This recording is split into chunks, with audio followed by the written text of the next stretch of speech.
Vous étiez hier, Mais un vrai dialogue, pas un complot contre le chef de l'État et contre les institutions. vous étiez hier président du MLC, Mouvement Rebelle.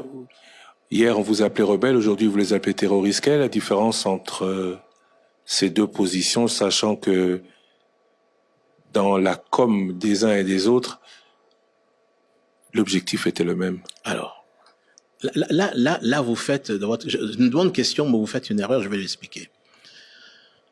Le président Tshisekedi qu'il combatte, chef de l'État, est un président élu. Élu, démocratiquement. Lorsque j'avais pas besoin, je suis issu d'une famille qui n'avait pas besoin de le faire. J'étais dans les affaires. Mais j'ai été révolté lorsque, en chassant le président Mobutu, ce qui arrivait après, et je crois que tout le monde a compris aujourd'hui, c'était une colonisation de notre pays par le Rwanda. Lorsque vous avez un chef d'état-major qui est rwandais, ce qui vous montre bien, et qui est la colonne vertébrale du pays, ça vous montre que ce pays est entre les mains des Rwandais. Moi, j'ai combattu, pas un régime démocratiquement élu, j'ai combattu la présence, l'invasion, l'appropriation de notre pays par le Rwanda, par les forces rwandaises. C'est ça que j'ai combattu. Et c'est ça la différence. Eux, ils combattent un président démocratiquement élu. Je n'ai pas combattu un président démocratiquement élu. J'ai combattu la présence rwandaise dans notre pays. Et c'est ça la différence qu'il faut retenir. Avec l'appui de l'Ouganda, qui aujourd'hui aussi est cité dans cette expansion rwandaise, quel conseil pour terminer, ou quel message envoyer à ceux que vous qualifiez de terroristes aujourd'hui, vous qui avez travaillé avec? Ce que moi je peux leur dire, vraiment profondément, la voie qu'ils prennent, ça l'amènera nulle part. C'est la voie de l'asservissement. Qu'ils arrêtent, qu'ils quittent, qu'ils coupent le cordon ombilical s'ils le peuvent avec ces forces étrangères. S'ils sont véritablement des Congolais et qui se considèrent en âme, en conscience, en esprit congolais, qu'ils rejoignent l'unité de ce pays, l'unité de ce peuple là-dessus.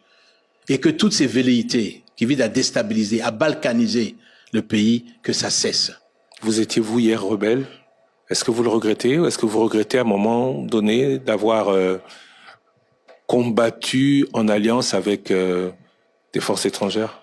Attention, lorsque j'ai eu le soutien de l'Ouganda, c'était très clair. C'était pour la formation de nos hommes là-dessus, rien que ça. Et c'était pas pour signer des accords pour dire je vends le pays. D'ailleurs, nous avons remis plus de 20 054 hommes lors de la réunification. Ce qui montre bien que ce sont des Congolais qui combattaient. Et je ne regrette pas. Pourquoi?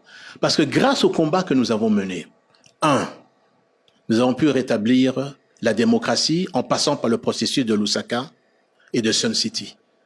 Rappelez-vous, le régime de la FDL avait supprimé tous les partis politiques. Il n'existait plus de partis politiques. Les libertés, je veux dire, individuelles n'existaient plus. Nous avons parvenu à remettre en place une constitution dans notre pays qui n'existait pas. Cette constitution qui a été signée à travers le 1+4, là-dessus. Nous avons permis de réunifier l'armée, les services de sécurité, l'administration. Et nous avons permis par ça également à obtenir des élections en 2006, par la suite, dont j'avais gagné, parce que je vais revenir là-dessus. Lorsque les élections ont lieu et que je gagne à 53,7%, qu'est-ce qui se passe? Monsieur Kagame appelle ses amis en Europe, aux États-Unis, et lui dit, il n'est pas question que Bemba soit président. Si Bemba est président, la guerre va continuer.